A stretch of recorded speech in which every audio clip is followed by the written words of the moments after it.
Welcome back to the show, everybody. This is the Monday Mashup brought to you by the Upper Tier every single Monday out there on YouTube. If you could hit that subscribe and bell notification button, we'd really appreciate it. And of course, if you're enjoying the content and watching the videos, hit a like. If you're not enjoying them, hit a dislike and let us know in the comments why. Let us know if there's something else you'd want us to cover or something else you'd like us to chat about. But as always on the Monday Mashup, we will be bringing you an action-packed show tonight, roughly for about an hour or so, depending on how you guys do in the chat and what you want me to talk about. As always, it's your show as well as mine. We have a bit of a format here of the stuff that we cover and stuff like that. But if you want my thoughts on any other topic and stuff like that, drop it in the chat there. Let me know what you think. And also, of course, let me know your thoughts. You can see down below there some of the headings coming through there. Some amazing stuff coming out of the action from the Premier League this weekend and some real talking points at the moment. I'd like to get your thoughts on Bruno Fernandez'S goal. Everyone talking about it. Yay or nay? Offside, not offside? How do you feel about it? I was kind of a little bit torn about this one because I did tip 2-1 on Rashford to score and beat the bookie. So I was happy from that point of view. But if I was a Man City fan, I wouldn't be happy at all. If I was an Arsenal fan, I'd be ecstatic. Also, we got to talk about Ramsdale versus the Spurs fan. What's your thoughts on that? Does Ramsdale at time push it too far? We know this guy loves the shithousery, but we'll be chatting about that a little bit as well. Let me know your thoughts on that. And of course, the fan should never do what he did. I'm probably going to get a lifetime ban now. I'm probably trying to have to find a new club to support. But hey, that may not be a bad thing the way Spurs are going at the moment. So who knows? But how did you feel about Ramsdale? And of course, the man that so many people on this podcast talk about, what a player, Richarlison. He was in the comments straight away. Morris is in the comments. He Productions podcast. Check out his podcast. Unbelievable interviews being dropped there. He's dropping shorts literally every hour. My phone just keeps on beeping nearly every hour with the amount of shorts he's dropping. But yes, I will be talking about Richarlison. Absolutely. Most people on this podcast know my thoughts on Richarlison at this stage. Acers is here as well. Good to have you on board, my man. Offside by a mile. Even Stevie Wonder could see clearly. Yeah, I suppose it's not whether he was offside or not. We all know he was offside. The issue that's really up for debate really is, should it be flagged as offside? Should the goal have counted? Did he impede in Kanji? How was Ederson supposed to deal with both boys running in on the ball? He checked his run a couple of times and all that kind of thing. So there's a number of things here, not just the offside. He was a mile offside. That's not even up for the debate. The question is the referee's interpretation. Of course, if you want to check out what our resident referee Mark had to say about it, he dropped a short today on the channel letting us know his thoughts. He felt that probably the goal shouldn't have counted, but again, he could see maybe why it did, the interpretation of the law and stuff like that, and the referee and stuff like that. So check out that short as well if you want to see what he had to say. We're also going to be talking some Premier League news and stuff like that, and what the fallout from the weekend. We will touch slightly on the links Liverpool being sold to Qatar. It's supposed to be a company out there, no doubt probably funded by Qatari investments, but of course their interest in PSG and obviously trying to get through the Premier League approval process and all that kind of stuff. Let's see what happens there. We haven't had any confirmation that's the case, but I mean, big outlets at the moment. Bloomberg reported on it. Al Jazeera reported on it. Some serious media companies out there, top end stuff at the moment, reporting on it at the moment. And it'll be interesting to get your thoughts on that, especially Reds in the chat. Let me know what you think and how you feel about it. I will give my thoughts. I'm probably doing a show tomorrow on it. I'll probably do a combination of that and a Wolves preview. At some stage during the day, I'll try and get around to that. Just flat out at the moment with content now that everything is back. We're also going to be talking transfers. Chelsea on an absolute mad one. Todd Bowley, truckloads of cash getting shoveled out the back of the lorry every day now at this stage. That is a man who is not scared to spend. Don't know where it sort of lies all in the financial fair play situation. Not that that's probably alive anymore or not, but Todd Bowley certainly doesn't give a rat's ass. He is absolutely pumping the money out and taking away the excuses. And of course, Chelsea picked up a big win at the weekend against Crystal Palace. Havertz with the goal. Absolutely very important. Crystal Palace probably second half on the balance of play value for a draw, but didn't get it. We know they have their own troubles at the moment there. Paddy Vieira under a bit of trouble at the moment. Palace looking a little bit blunt, but certainly it'll ease the pressure on Graham Potter, a well-needed win and stuff like that. So let's start. Let's get into more in the comments. Bowley Arabia FC. Absolutely serious money being spent. I don't know what it is, Morris. We're probably just jealous, aren't we? I mean, wouldn't Arsenal in the position they're in now love Bowley to be in there dropping 2 players into that Arsenal squad or something like that now? Certainly, looking at Liverpool's performance at the weekend, I'd like him to drop in about 6 or 7, but that's neither here nor there. We will get into that, of course. But let's get into this Premier League review. And we started off with Friday night. Aston Villa 2, Leeds 1. Pressure mounting on Jesse Marsch. Leeds fan base very impatient, calling for his head. The forgotten man, Leon Bailey, cropping up with the first goal early on, I think inside 3 minutes. Buendia added to that, and then Bamford picked up a consolation tap-in. But certainly Leeds struggling a little bit. Gilhart as well with the assist there, and then talk coming out that maybe they're looking on putting him out on loan. If I was Leeds United, I wouldn't be looking on putting anyone out on loan at the moment. I think it's all hands on deck, sitting 2 points, I think, above the relegation zone, and we will chat about the table once we've gone through the results. But a big win for Aston Villa. Unai Emery be delighted with that result. Leeds really struggling at the moment, goals wise, and they need fixing up. And we will talk in the transfer show where they've broke their transfer record this week, signing the boy Rutter, I think it is, from Hoffenheim. Not a bad place to buy players, said one Bobby Firmino. Then we got into the lunchtime game, the Manchester Derby. Where do we start with this? An interesting first half, not a lot to talk about. Didn't really come alive really until the substitutions. Kind of bit of back and forth. Rashford looked like he was going to go off, which would have absolutely wiped out my bet, because I had Rashford in there. And when I seen Anthony on the sideline stripped off coming on, I thought this is Rashford, but no, Martial. Struggling really. I mean, Anthony Martial, if he could stay fit, would be a wonderful player, wouldn't he? He just cannot stay fit. And I think Goldbridge earlier on the United stand was talking about Martial, and it looks like he'll probably be out for the Palace game. I think it's on Wednesday. And he'll also probably be out for the Arsenal game at the weekend. A fabulous player when he plays and when he's fit, but just really struggling at the moment. They just can't keep him fit no matter how they massage him through games and stuff like that. But yeah, it came alive and it was interesting. It was like Jack Grealish went off for Phil Foden, I think it was. And I think people were saying, I was following one of the channels and they were saying, well, that's a great substitution. It was United one, I think. That's a great substitution. Delighted with that because Foden's a much better player than Grealish. And then all of a sudden, boom, Grealish crops up and scores on a madness. Then came the most controversial thing in the match, of course, the Bruno Fernandez'S goal. Ball played in. Rashford way offside by a country mile, runs onto the ball but doesn't touch it. Kind of shadowed Akanji somewhat.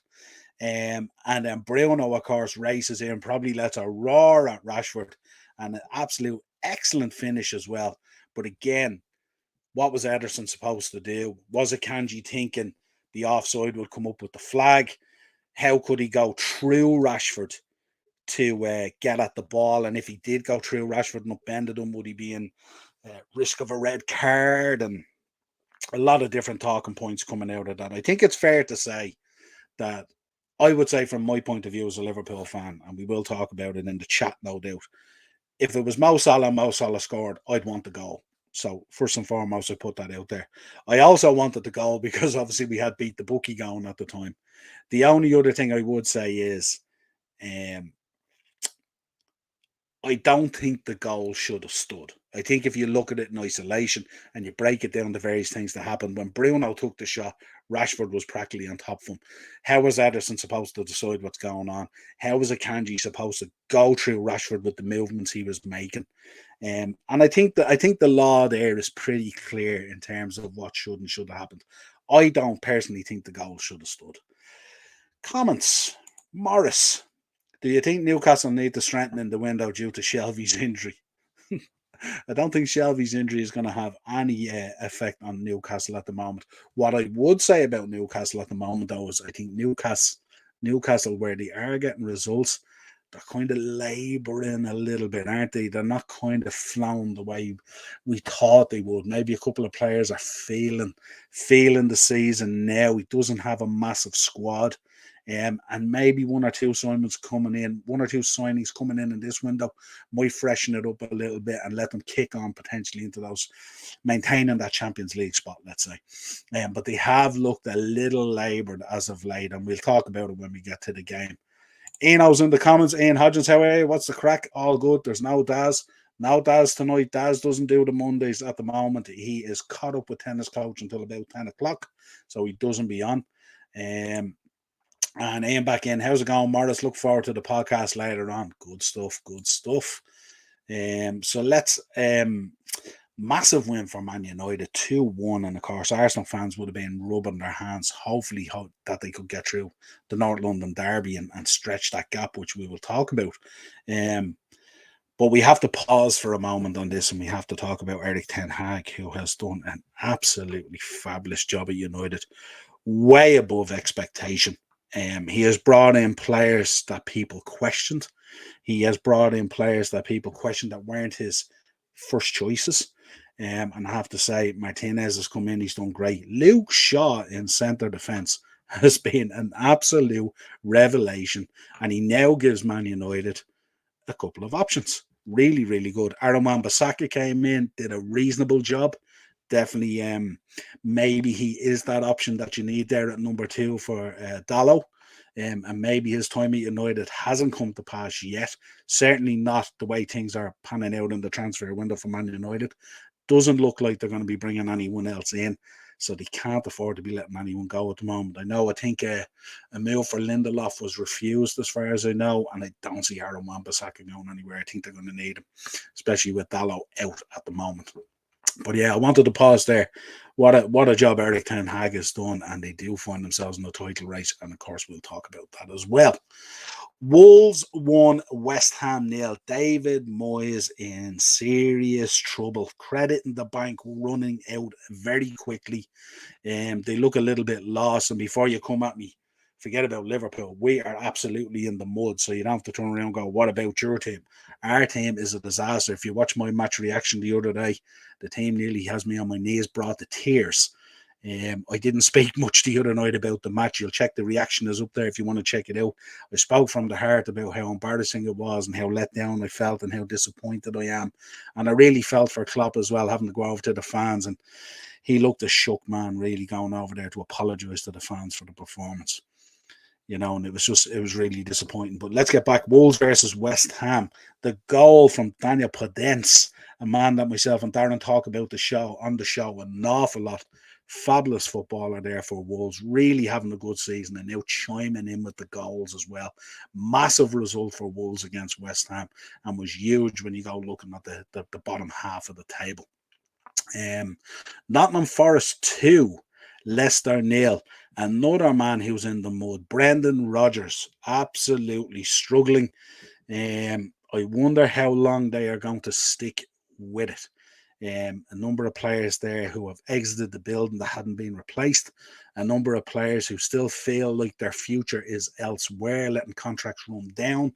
I'm sure the dressing room is not a pretty place to be. Really, really struggling. He looks really disheartened. If you look at his body language the other day, his shoulders are literally at his waist. And he looks like his time at Leicester is spent and done. On the flip side of that, Cooper's had a bit of a bounce back, doing really, really well with Forest, and Brennan Johnson popped up with the 2 goals, as sometimes he does. That's a huge win for Nottingham Forest and well needed and well deserved.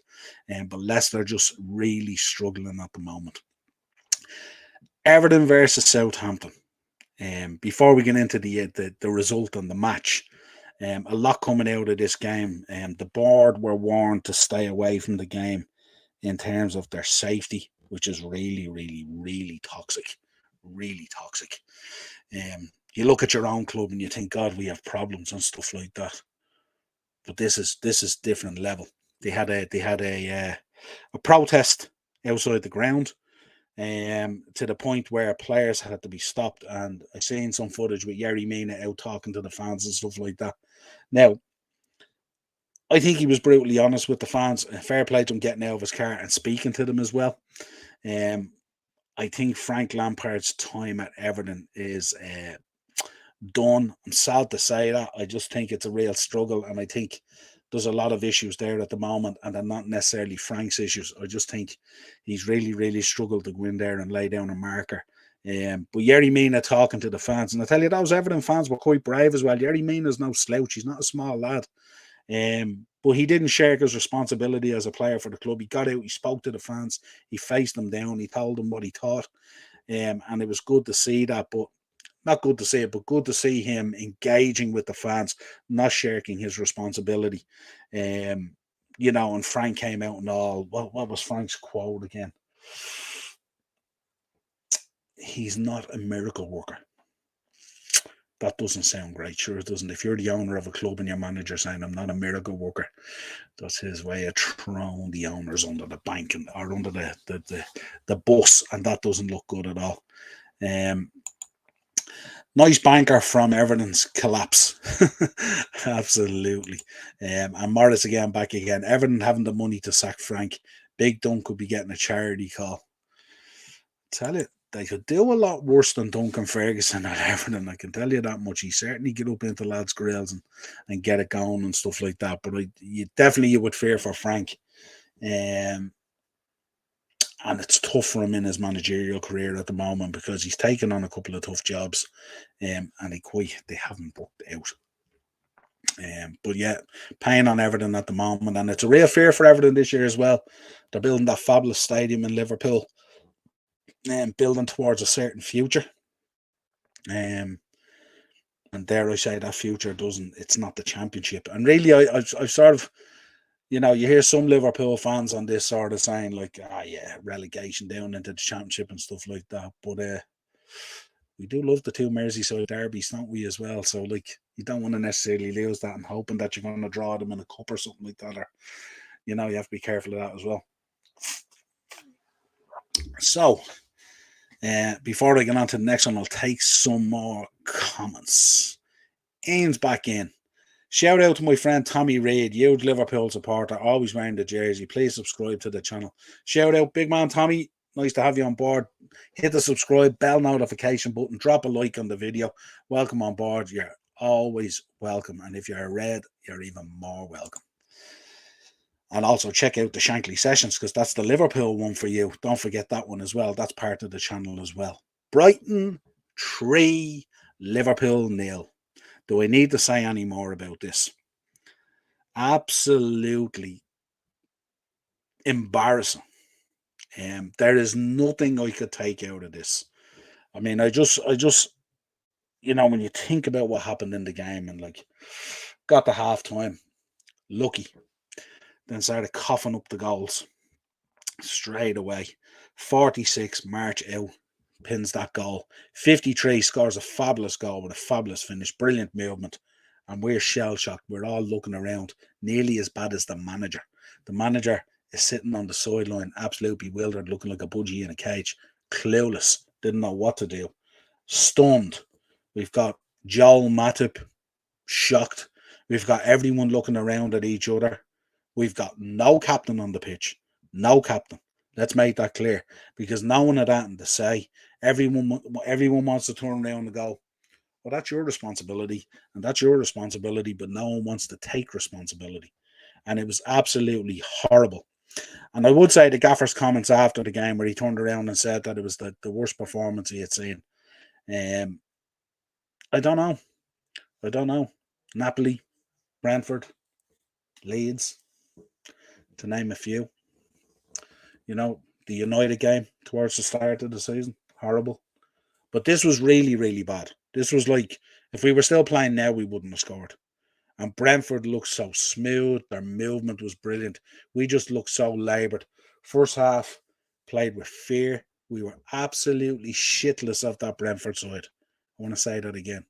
Liverpool, the mentality monsters, were absolutely scared of that Brentford side and what they were going to do. And 3-0 didn't even flatter them. Morris in the comments, yeah, we were shocking all game. Absolutely horrendous we were. And Morris back in. Pele Welbeck rubbing salt in the wounds. What a goal he scored. And do you know when he scored that goal, Morris? Do you know what I thought of?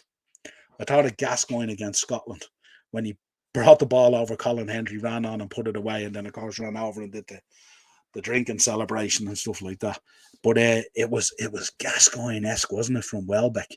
And that wasn't the first time. He had a couple of other chances as well, really, really good chances. But we were so poor. So poor. Hats off to Brighton. Great result for them. Absolutely doing a stellar job. De Serbi up there.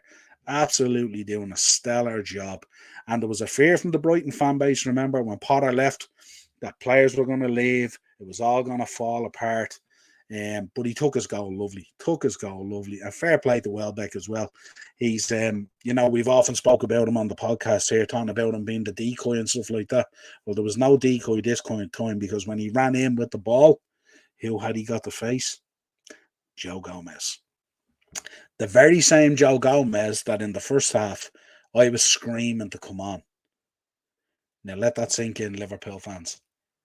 Halfway through the first half, I was screaming for Joe Gomez to be brought on. That's how far the great Liverpool and the mentality monsters have fallen. Let that sit in. Morris back again. Nice goal in fairness. Absolutely. Cracking goal. Mo Salah did that. Be all over the papers on the internet. Brentford 2, Bournemouth 0. Bournemouth in serious trouble. Little bit of a Bournemouth's manager, Gary O'Neill, I think it is. Really concerned. Yeah, Gary O'Neill. He said the penalty was scandalous. It was quite a soft one, all right. But who steps up? Ivan Toney. 21 penalties out of 21 for Ivan Toney. What a record he has. When are we going to see him miss a penalty? And it was interesting. Afterwards he was talking, I think, to, was it Dwight Gale was there? Dwight Gale and someone else were asking him, what you're thinking when you take the penalty? Do you pick a side and all this kind of thing? He goes, no, I don't pick a side. He says, I run up and when I see the keeper move, then I decide. And it was interesting to listen to the insight in that, because obviously for any goalkeepers that were going, what's he going to say here? Let me lock this in. Let me save this. He gave nothing away. And that's a man, remember, under pressure. Like there's an FA charge going on there in relation to gambling charges and stuff like that. Steps up, big man, puts it away.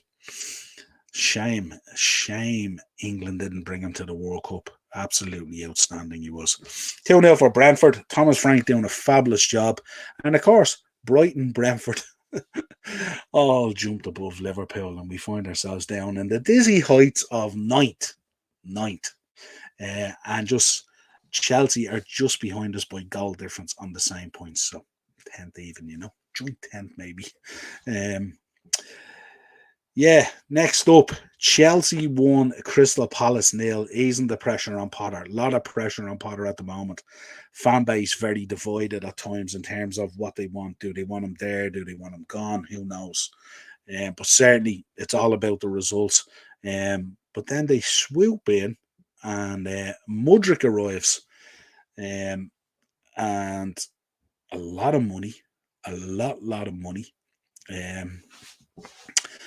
And it's an interesting one. Again, I look at these players and I wonder, I'm concerned about the input that Potter is having. That's all. I'm not sure where they fit into the plan. And then there's talk today of Aubameyang. I listened to August. There's talk that they might want to get rid of Sterling. I heard that as well. Absolutely crazy. Here is the man, a very happy Gunner right now. Del Boy Gunner TV. Seen your match reaction there yesterday, pal. Absolutely super. Delighted for you. Hope it leads to success. I hope you are giving me props. I'm the man when Martin Odegaard was Martin Odegaard, and I said he is a fabulous player. I was the one who called out Martin Odegaard and said he is a fantastic player. He might not be the captain you want in terms of being shouting and stuff like that, but the shift he put in yesterday was unbelievable. And I tell you, that goal didn't justify his performance because he tried it a couple of times and he eventually got it. He's a cracking player with serious work rate. He was all over the pitch yesterday. All over the pitch. Absolutely delighted for him. Check out Del Boy Gunner TVs. Check out Del's channel. Especially if you're a Gunner, you'll want to be all over it. The reactions are great.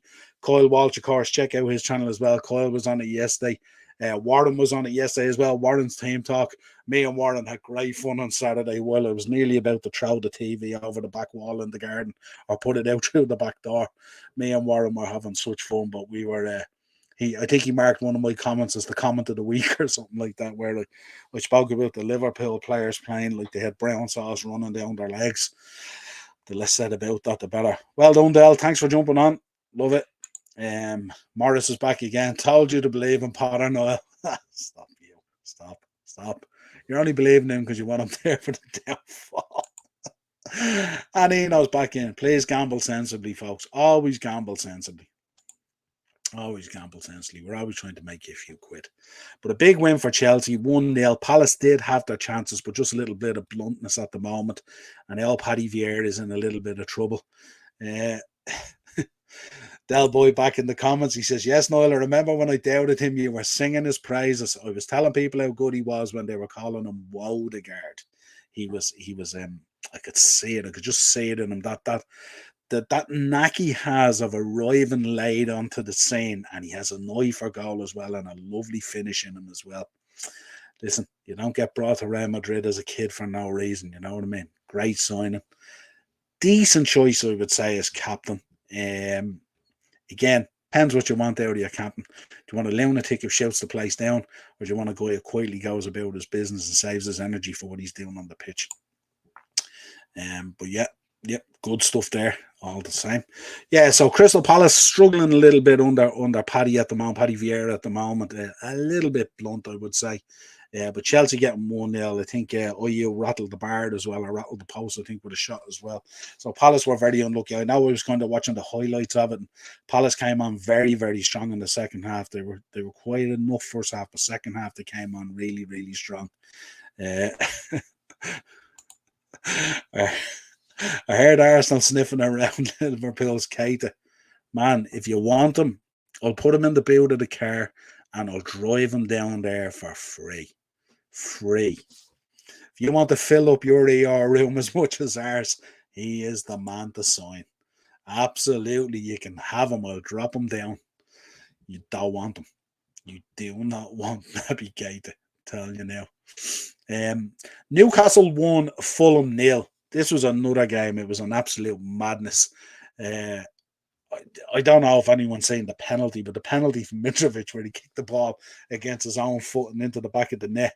And then I was thinking, look, they're just going to retake it. And then it ended up with an indirect free kick out. And then Newcastle go and do the business and scored. I think it was late on as well. What minute was it that they scored? 89th minute. Isaac pops up, 89th minute. The injured man back again and gets the winner for them. A massive win for Newcastle. I did say earlier, Fulham as well. Marco Silva is doing an absolutely fantastic job there. Like he's unbelievable. Fulham are really, really good in this game as well, and it was a good old tussle between the two. At times, Newcastle were struggling; they were on the back foot, which is unusual up in St James's Park as well. But I do think with Eddie Howe, I do think a little bit of refreshing there would go a long way, especially in the dizzy heights that they're at now. The owners have the money, why not? But they do look just a tad bit tired, I would say, and need a little bit of refreshing. And look, they're in a great position. I think they're third in the league at the moment. They are grinding out the results and stuff like that, but you would hate for it to derail now after being so good all season and just do like pull a Leicester on it, let's say, where you're there, you're all around those top four spots, and then only in the last couple of games you drop over because you just didn't press that button, you know. But a big win for Newcastle at home. Unlucky for Fulham, especially with the penalty. Mitrovic must be looking back at that going, how did I even do that? Cannoning it off his other foot as well. It's mad.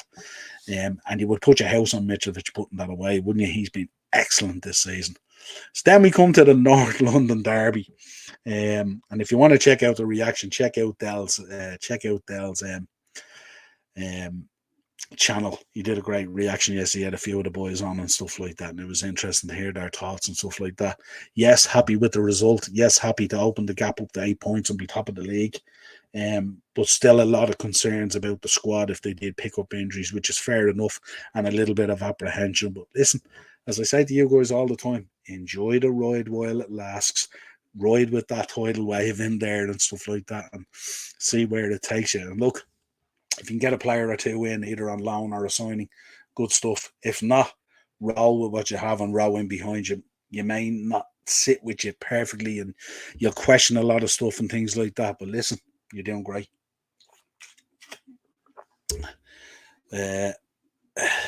So, big win for Arsenal. Saka was electric all day, but I mean, a lot of them were and stuff like that. Tottenham, I don't know what's going on with Tottenham, especially under Conte. They seem to be rocking up generally for 45 minutes. They either put in a first half or they put in a second half, but they can't seem to put in the two.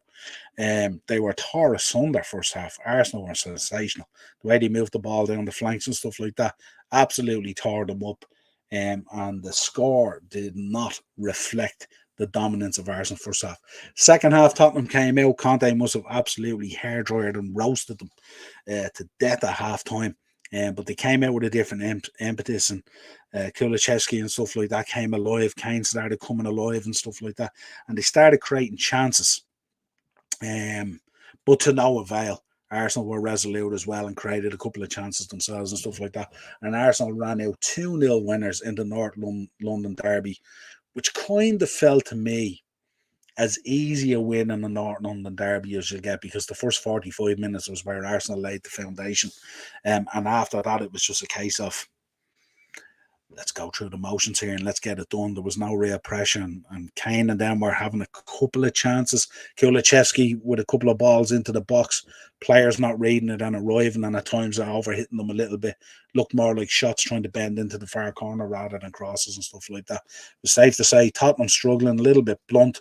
Conte looked a little bit bemused by the whole thing as well. And then, of course, we got the Ramsdale stuff at the end, and obviously the Spurs fans have been giving them dog's abuse, I'd say, for at least 45 minutes. And he turns around, kisses the badge at the end. The crowd are going ballistic. And we know how fond this man is of the shithousery. He is 100% all in on this shithousery. And then he went, I think, to pick up a bottle or something. Well, Richarlison flew in first. I don't know what Richarlison had to add to it, because he literally did nothing in the match. The guy just fancies himself as a hard man, and he's quite not a hard man. And I was surprised Ramsdale allowed him sort of get up in his grill and stuff like that. I thought Ramsdale might have had a bit of more of a go and stuff like that. Then Ramsdale went over to pick up his bottle at the barrier. And the next thing, a Spurs fan launched across and gave him a boot in the back. And then the stewards pushed the fan, and the fan just disappeared. It's like he went off the end of a cliff. Serious drop there off that barrier. I don't think the fan realised, and the fan went running off. No doubt the fan is going to get a ban, probably a lifetime ban. It's absolutely crazy. But yeah, let me know as well. Let me know in the chat, where do you lie on this? Where do you lie with the level of shithousery? People were talking about it today from Ramsdale and stuff like that. And, are you inciting, as a professional footballer, you're going to get stick on the pitch, and you're paid to be professional and accept it and stuff like that. But if a lot of those fans got incensed yesterday and jumped onto the pitch, it could have got a little bit nasty. But we know he enjoys that. That's part of his makeup and stuff like that. And of course, we know, myself and Darren on the shows, we know goalkeepers are lunatics. They're cut from a different cloth, and he certainly emphasises that in abundance. I don't think a fan should ever come onto a pitch. I don't think a fan should ever enter a pitch full stop as a mark of respect, near alone kick or attack a player. So we'll see what comes out of it and what happens. Can't see it being much. Morris in the comments, we have no money, Dell. Yeah, I don't believe that. Who, me and you, Morris? Yeah, absolutely. And Morris back in, we will have money next Friday at the supporters club getting battered by City. You're not going to get battered by City. Not a chance. And Ian's back in, still looking for a good APP to watch, app to watch the games on. Yeah, I'm sure the lads in the chat will update you with a good app there if you want one in. I gave you one there last week. Sure, if you drop into me, I'll sort it out on your phone, my good man. Right, that is your Premier League review, I should say. So what that meant then for the table, as you well know, the Fire Sticks are great. I have to say, Morrison there, Fire Stick in, yeah, they're absolutely great. What that meant for the table is Arsenal have stretched the gap at the top to 8 points. City are now just a point ahead of Newcastle and Man United. Man United banging a title race here, and this is going to get very interesting. Some brilliant fixtures coming up over the next few weeks that could really shift this whole thing around if people aren't focused. Tottenham in 5th on 33. Of course, Brentford, Brighton and Fulham have jumped above Liverpool, who now dropped down to 9th. Chelsea are in 10th on the same points as Liverpool. Just difference is goal difference. And then you look at the bottom half, which is where the real movers and shakers were at the weekend. Villa jump up to 11th from where they were. Forest jump up to 13th. It's only a few short weeks ago. Forest rooted to the bottom. Stevie Cooper, one leg out the door. Now sitting up in 13th. Now, don't rest on your laurels, because if you look at it, the difference between 11th down to 20th is only about 10 points. It's not a huge amount if a team goes on a run. But your bottom 3, which you may or may not have expected, West Ham on 15 points, goal difference 10. Everton, 11 goal difference, 15 points. And Southampton, 15 points, minus 17. Something tells me we're going to be in not only for a fantastic title race with a number of teams, but also we're going to be in for an absolute belter of a relegation battle. And it should be interesting. And it wouldn't surprise me at all this year if teams that you don't expect to go down could go down, big names. And if they do, could we see a Leeds Part 2? If Everton was to drop into the Championship, would it be Leeds Part 2? Would it be a long time before we see them again? Likewise with West Ham and likewise with Southampton.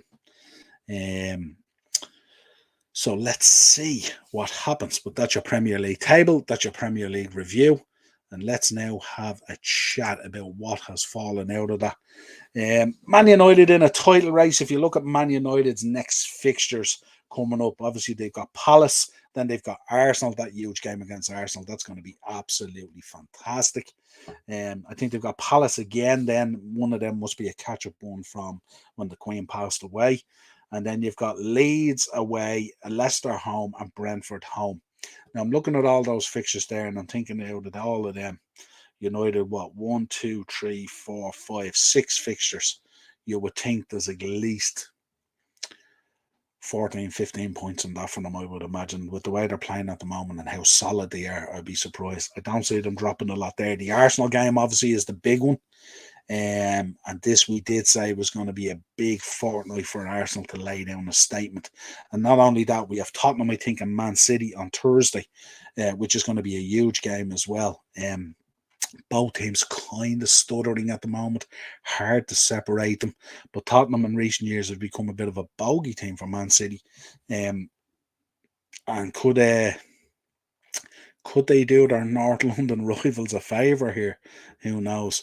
And also could Palace bounce back against Man United on Wednesday? That's a big game as well. And of course, Liverpool facing Wolves tomorrow evening in the FA Cup replay at Molineux.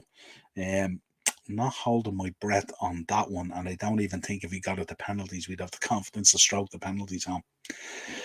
Not when you're relying on young Ben Doak to come on and lead the line for you. Fabulous young talent, but good, boy, God, stretching the boundaries there we are. Marta's back in the comments. Unai will finish top half of Villa.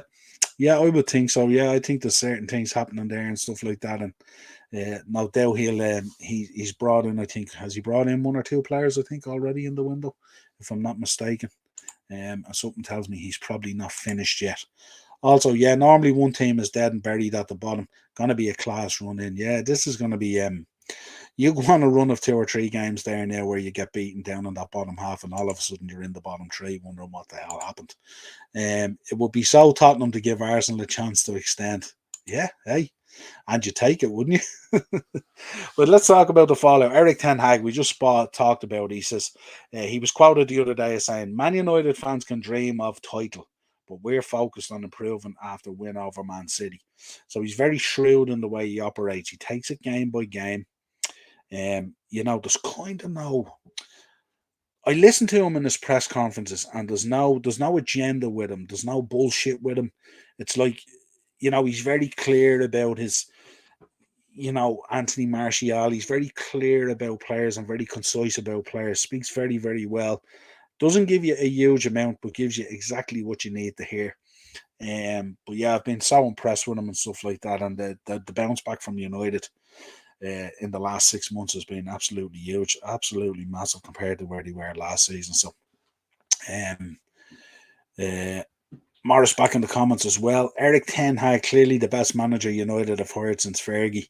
Good things ahead for them, I feel. Yeah, absolutely. And, a lot of it's to do with stability as well. And we'll see when United, if the Glazers push through with the sale, where the land lies then and how things, sometimes these things can be a little bit disruptive. We'll see if United also, they're a little bit thin on the ground as well, like a lot of clubs at the moment. So if they were to pick up a few injuries, like Rashford, obviously looked the other day a little bit like he was struggling, that he had picked up something, but he worked through it and he got that winning goal as well. Be interesting to see how that goes. But also, they're moving little bits around at the moment to give them a little bit of comfort in certain areas. Shaw in central defence has been really good. And there was talk that potentially Martinez could move in as a CDM as well, which would be an interesting thing. Don't expect them to risk it, especially in a run-in and stuff like that. But if they could put a few points on the board and maybe Arsenal struggled a little bit, we could be in for a real old-school title race. Dare I say, back to the kind of 90s and early 2000s and stuff like that, who knows? And it'd be interesting to see who has the heart to see it out. Ian back in the comments, it's for my mobile and iPad, Morris. Yeah, that's not a problem. We'll sort that out. Ian. Next time you're in, we'll hook you up. We'll sort you with something. Cheap Heat, Morris back in. They're very hard to get stable ones or small devices and laptops at the moment. Pop into Niall. Yeah, absolutely. Thanks anyways, bros. Yeah, absolutely. But what else do we want to talk about? Jurgen Klopp, Liverpool boss, says he can't remember a worse game. And I preface that by saying Brentford, Leeds, Napoli and Forest. Now, a lot of those games weren't necessarily as bad as this one. This one was a total capitulation for 90 minutes. 90 minutes. There was nothing in this game to talk about until he brings on Harvey Elliott, who brings a bit of energy, and then Doak came on and won a couple of corners. That's the level. When I talk about players looking at themselves in the mirror, that's what that Liverpool team should have been doing on Saturday night, looking at themselves in the mirror going, I was shown up by two kids that came on as subs and arguably ended up being the two best players on the pitch. Really, really not good. Daz Reynolds, how are you, Daz? How's things? I haven't spoke to you recently. Hope you had a good new year and all that. Big up to you as well. I'm doing good today, Daz. A lot better than I was doing over the weekend. Looking at that Liverpool result, I can tell you it was a real. Saturday was quite an emotional podcast for me after that game. It's as low a neb as I seen. Roy Hodgins feels all around it. Paul Konchesky feels all around it. Oh, Graham Souness, Julian Dix feels all around it. Everything bad feeling around it. It was just bad. Bad day at the bad day at the races, to say the least. And it looks like it's getting more consistent. That's the way it's going and stuff like that. But the good news is potentially we may be getting sold to Qatar. And that will be interesting. We'll talk about it in a few minutes. As we mentioned earlier, Everton fans rage at the board members told to stay away for their own safety. And Lampard called, stating that he's not a miracle worker. Sounds very much like an exit is on the cards there. And I don't know. I don't even know. It's, they got out of it last year. I don't know whether they have the stomach to get out of it this year, depending on who they even bring in. And obviously pressure on the Hammers as well. Moyes, obviously, with that loss against Wolves, who moved out of the bottom three, dropping West Ham in there. How much credit has David Moyes got? Let us know in the chat. Let us know what you think. Moyes, is he still the man to lead West Ham? Has he got enough credit in the bank? Results might suggest something different. But certainly in the bottom three, and it's going to be a tough one. But as we've seen before, this man in the past has also done the business there and sorted it. Let's see what happens. And of course, as I mentioned earlier, Ivan Toney notching his 21st penalty out of 21 attempts. Gary O'Neill, of course, saying that the penalty was scandalous. But Brentford just look on it, don't they? Ivan Toney with the penalty, and good stuff there going on at Brentford. Thomas Frank doing a fabulous job at the moment.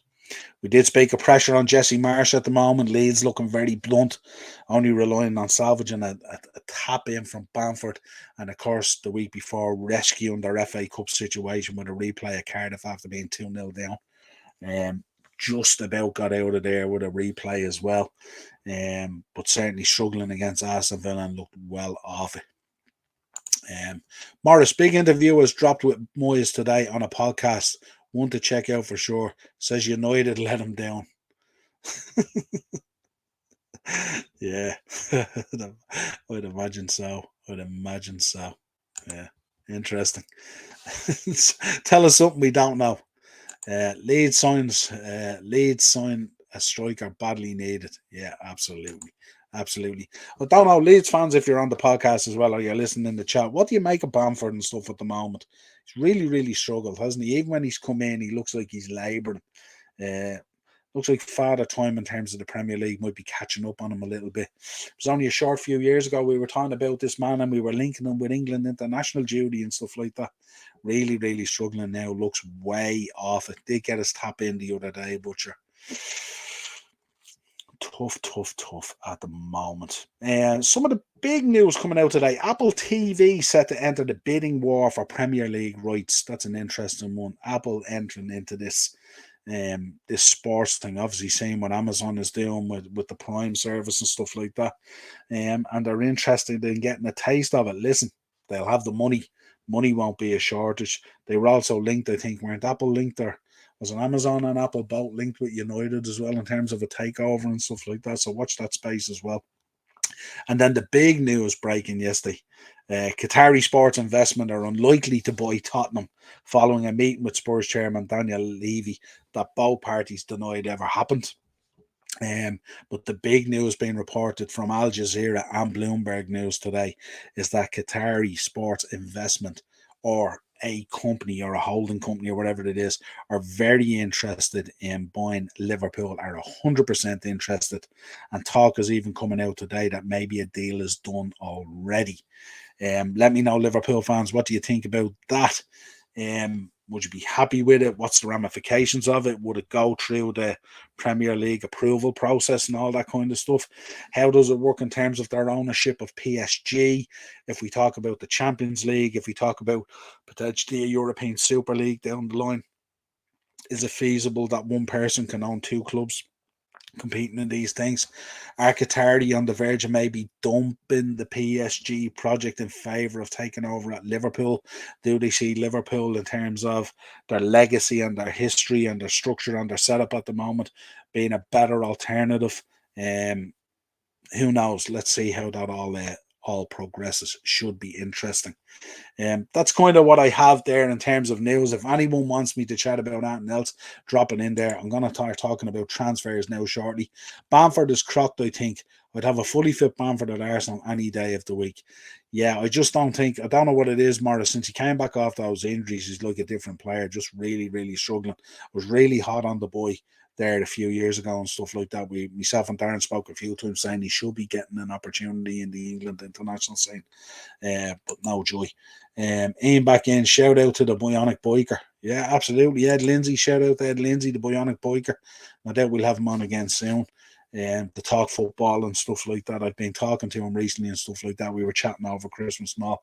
He's in great spirits and stuff like that. And he had a lovely Christmas with his family and his kid and all. Absolutely. Right, let's talk transfers. This should be interesting. Nowhere else to start, of course. Mudryk, we heard, was going to be on his way to Arsenal. We heard Robbie off Arsenal Fan TV saying, this is almost done. We are there. It's nearly over the line kind of thing. And the next thing we hear, Todd Bowley.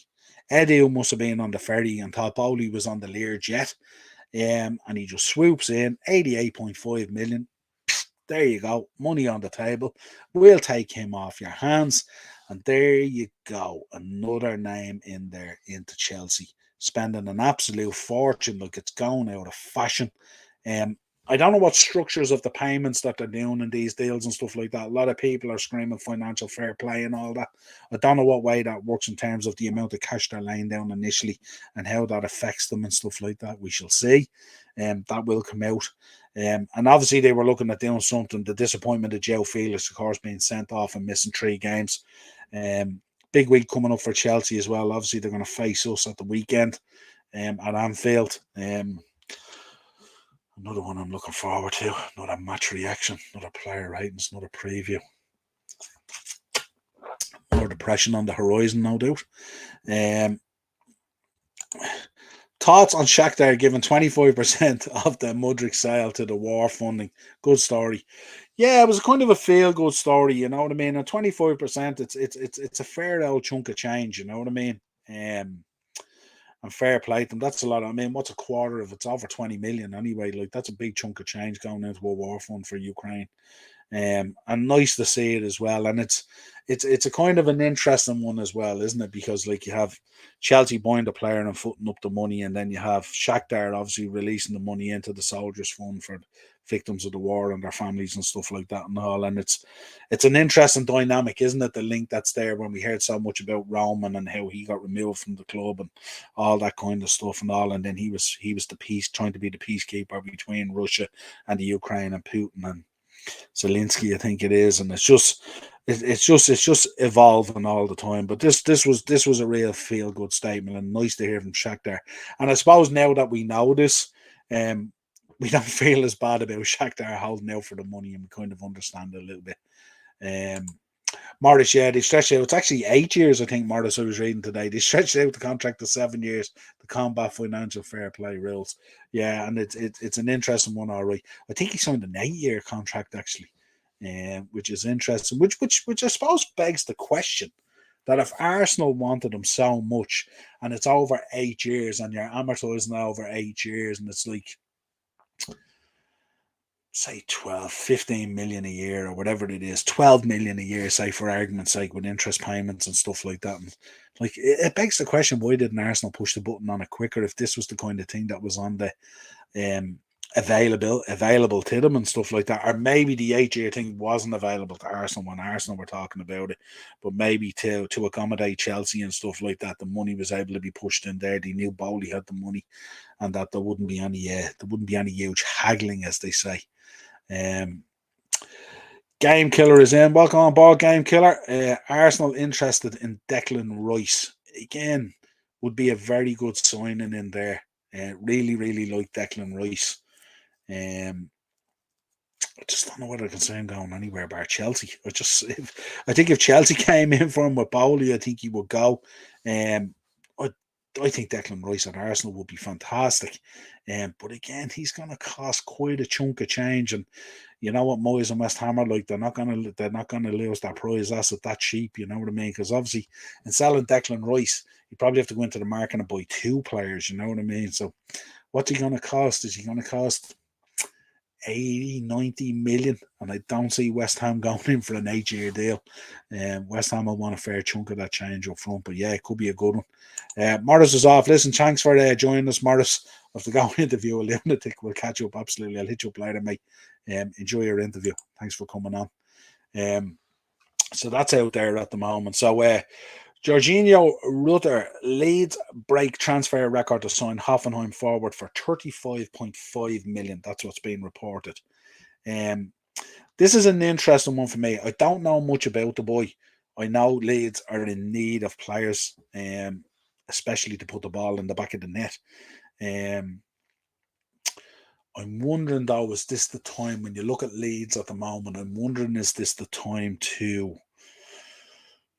be launching the whole wallet on a single player? Or would you be better off maybe at a certain level you need, or would they be better off maybe, maybe looking at the championship or something like that and picking up someone, the boy Diaz or something like that, someone who can bang the ball in the back of the net maybe, and maybe bring in another player. And I'm not too sure, but that's a statement. That's a statement from Leeds. Jesse Marsh can't say he hasn't been backed. Again, interesting scouting and stuff like that, so we'll see what happens. No complaints about Hoffenheim at all. Of course, we bought Bobby Firmino off them. Look how that turned out, absolutely excellent. Dave's LFC chats in the chat as well, I should say. Check out Dave's channel as well. Fantastic Liverpool channel. I was on there last week. We were talking FSG in and out and all this kind of stuff, and it was a great debate. I was on there with Dave and Daz. Daz from Texas, if I'm not mistaken. We had a good old chat and stuff like that. Daz has a great collection of Adidas runners. I have to say, I was jealous, Dave. Absolute baller he is. But Dave is dropping shorts every hour at this stage, Dave. My phone is pinging with the amount of shorts coming through. Fantastic. The amount of Liverpool content coming out is fantastic. And again, looking at Dave's shows there the other day, he was equally as disappointed as me and down in the doldrums about what we had to view against Brighton the other day. But we will rise again. Like the phoenix out of the ashes, we will be back. Make no mistake about it. But yeah, thanks for dropping in, Dave. Appreciate it, mate. Next up, Wout, as I'm told, it's Wout Weghorst. Manchester United complete the loan deal for Burnley striker after the Besiktas agreement terminated. That sounds bad. Dropping your shorts. Yeah, absolutely, man. Oh, I tell you. Boy, geez, we dropped our shorts, didn't we, on Saturday? The less said about it, the better. Terrible. But yeah, some of the stuff's coming out, but yeah, the news coming out of Liverpool is literally hourly at this stage, and the links with Qatar and all that. But Weghorst is now signed. It'd be interesting to see him. Will Eric deploy him against Crystal Palace? My thoughts would think he probably has to, because it sounds like Martial is going to be out anyway. But it'll be interesting to see. He was in training, I think, yesterday. There was pictures of him in training and stuff like that. So it'll be interesting to see the big man. Can he have the effect that he had for Holland in the World Cup? We know he didn't really hit the dizzy heights at Burnley that they thought he would. Score the odd goal. He went to Besiktas, by the sounds of things, it hasn't been great either. But let's see. United in a bit of a conundrum there at the moment, where they don't see any outlay on players at the moment. Of course, they're up for sale, similar to ourselves. So they're looking to do sort of smaller loan deals at the moment. And I think if you look across the gamut of players at the moment in Europe, there's lots of real good loan deals that can be done out there. Are you listening, Jurgen?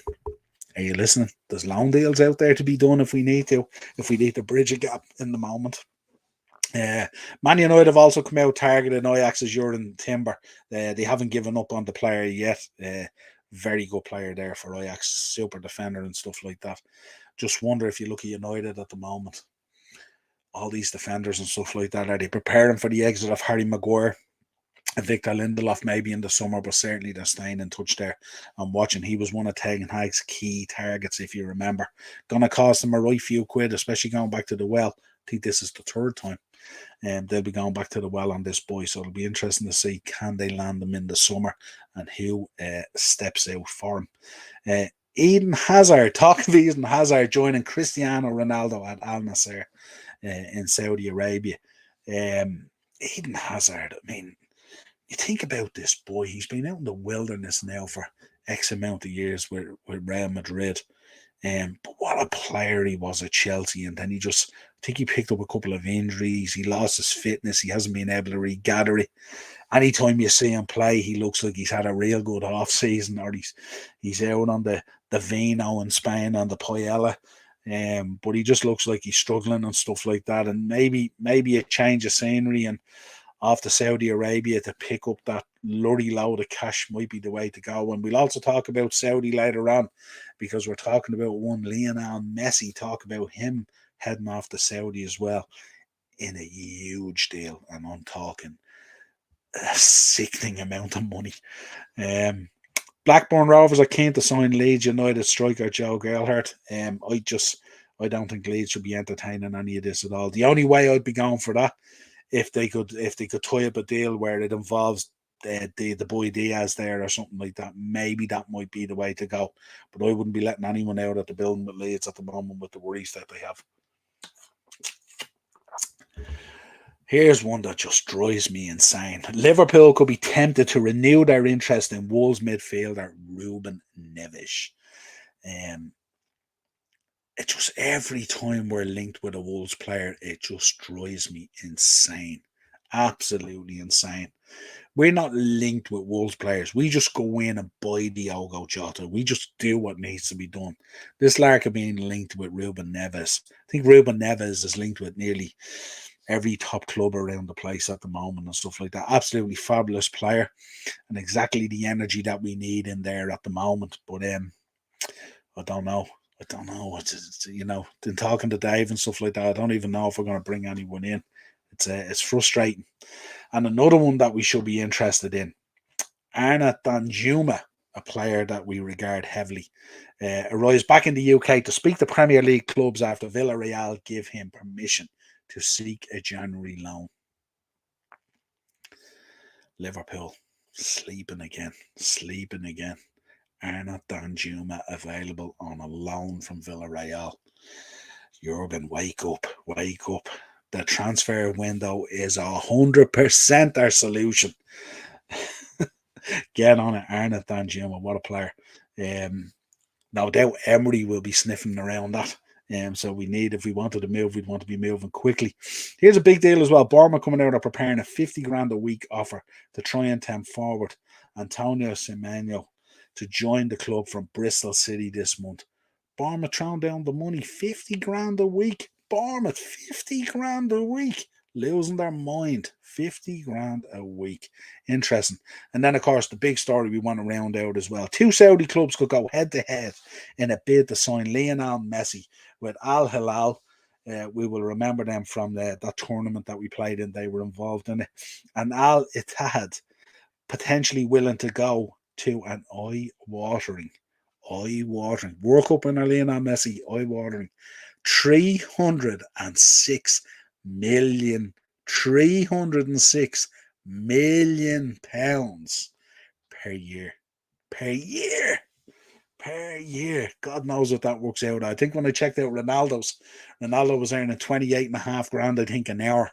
God knows Messi must be well over the 30 grand. 30 grand an hour. Good Lord. Massive money. That's your transfer news, folks. Ian in the comments.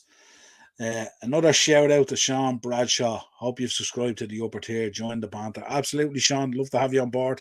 Chat as always. We love all this when we're here on the upper tier.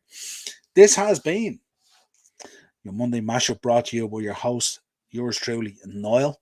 I'm back here again probably tomorrow, covering the FA Cup game Wolves. For my sins on the Shankly sessions. I will be back with a match reaction and player ratings. Hopefully it's better than the Brighton game. Could it get any worse? I will try and drop a preview tomorrow at some stage and also share my thoughts on this whole Qatari investment thing, how I feel about it, what it means for Liverpool, what's the upside, what's the downside. Is there a downside? Who knows? Looking at the way we played on Saturday, I wouldn't have thought so. We'll also be back on Thursday with Thursday Tier Talk, the usual Premier League preview, beat the bookie, more transfer news. And then it's going to be a busy weekend again where we face Chelsea. So no doubt I'll have Ian on. Myself and Ian might do a preview for that show. Ian from the Chelsea Roar, of course. And at some stage this week on Dynamo's Dozen, we'll be dropping our pro wrestling podcast as we do our weekly one rounding up all the news in pro wrestling as well. So check that one out as well. Head over there and subscribe to that as well. Bit of crack as always. Hope you have a good week, folks. Thanks for tuning in.